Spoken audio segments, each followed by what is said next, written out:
दोस्तों, भारत में main stream media का क्या हाल है ये आप तमाम लोग तो देख ही रहे हैं। 2014 के बाद धीरे धीरे मीडिया ने ऐसा ऐसा काम करना शुरू किया कि लोगों ने मीडिया का नाम गोदी मीडिया रखना शुरू कर दिया। अब तो भारत में मीडिया कम और गोदी मीडिया ज्यादा हो चुके हैं।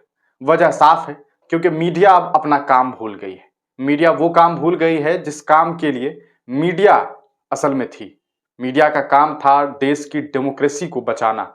मीडिया तो खुद डेमोक्रेसी का चौथा स्तंभ था, लेकिन अब हालात तो ये हो गए हैं कि ये चौथा स्तंभ इस तरह से गिर चुका है और इस स्तर से गिर चुका है कि अब इसे उठा पाना बेहद मुश्किल हो रहा है। यही वजह है कि अब इसकी जिम्मेदारी, मेन स्ट्रीम मीडिया की जिम्मेदारी जो है वो यूट्यूब के कुछ लोगों ने ली है। हालांकि इसमें कोई शक नहीं है कि यूट्यूब पर भी कुछ लोग वही काम कर रहे हैं जो काम गोदी मीडिया कर रही है, लेकिन कुछ लोग हैं जो लोगों को सच्चाई दिखा रहे हैं, लोगों को बता रहे हैं कि किस तरह से देश में डेमोक्रेसी की हत्याएं हो रही है।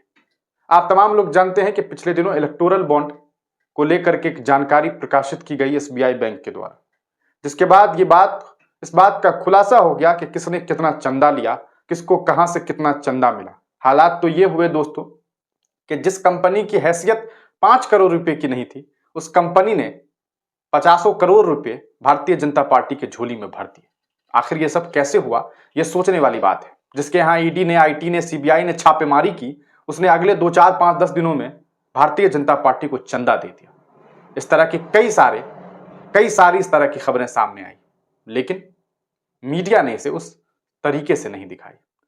अब कांग्रेस के एक नेता हैं, सुप्रिया श्रीनेट नाम है, उन्होंने सीधे सीधे भारत के मेन स्ट्रीम मीडिया पर कई सारे इल्जाम लगाए।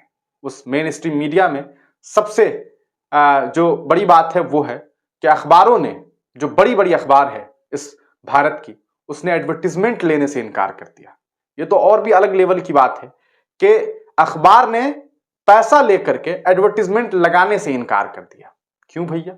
आप तो चाहते हैं कि आपको एडवर्टीजमेंट मिले। एक मीडिया क्या चाहती है? एक मीडिया के इनकम का स्रोत क्या है? कि हमें एडवर्टीजमेंट मिले। लेकिन अब कुछ अखबार वाले एडवर्टीजमेंट भी लेना पसंद नहीं करते हैं, शायद इसलिए क्योंकि उनके इस फैसले से साहब न डर जाए। आखिर वो एडवर्टीजमेंट कौन सा है? आप स्क्रीन के पीछे देख सकते हैं। लिखा है कि दुनिया का सबसे बड़ा वसूली रैकेट, चंदा दो धंधा लो, इलेक्टोरल बॉन्ड प्रोमिसरी नोट के स्वरूप में, in the form of promissory note, source electoral bonds data provided by the SBI to the Supreme Court. जारी करने की तारीख 2 जनवरी 2018 से 15 फरवरी 2024। वैल्यू देखेंगे, आप खुद देख लीजिए कि ये आंकड़े कितने हैं। इसमें आप संख्या देख लीजिए।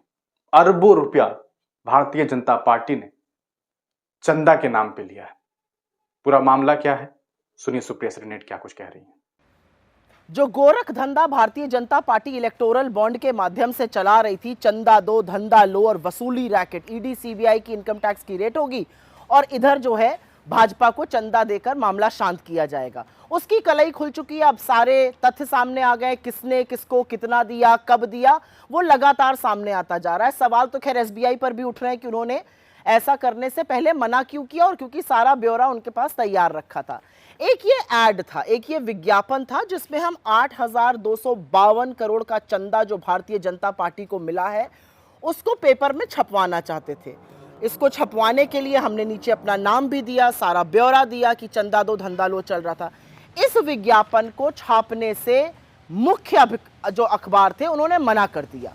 वो डर गए, उन्होंने कहा हम ये नहीं छाप सकते हैं, जबकि ये विज्ञापन था, हम इसके लिए पैसे भी दे रहे थे। ऐसा क्यों है? ये डर और ये आतंक का माहौल क्यों है इस देश में? आज सवाल इस बात पर है। कुछ छोटे अखबारों ने, रीजनल पेपर्स ने इसको छापा है, कुछ लोगों ने इस पर पढ़ा है, अपनी प्रतिक्रिया भी दी है, लेकिन बड़े बड़े अखबार डर गए। वो क्यों डर गए? वो बार बार मोदी जी को तभी क्यों छापना चाहते हैं जब मोदी जी हीरो लगे और सही लगे। असलियत यह है कि गोरख धंधा जो इलेक्टोरल बॉन्ड का हुआ है उस पर सवाल उठाना तो दूर, मुख्य धारा का मेन स्ट्रीम मीडिया एक विज्ञापन छापने से कतरा रहा है। यह है देश में लोकतंत्र की हालत। तो दोस्तों, सुना आपने, आपको समझ में आ गया होगा कि पूरा मामला क्या है। इस पूरे मामले पर आपका क्या कुछ ख्याल है, अपनी राय कमेंट सेक्शन में दीजिएगा। आपको क्या लगता है कि क्या वजह है कि अखबारों ने एडवर्टीजमेंट लेने से इनकार कर दिया? क्या इसके पीछे भी साहब की वजह है। आप तमाम लोग अपनी राय कमेंट सेक्शन में देना बिल्कुल ना भूलें।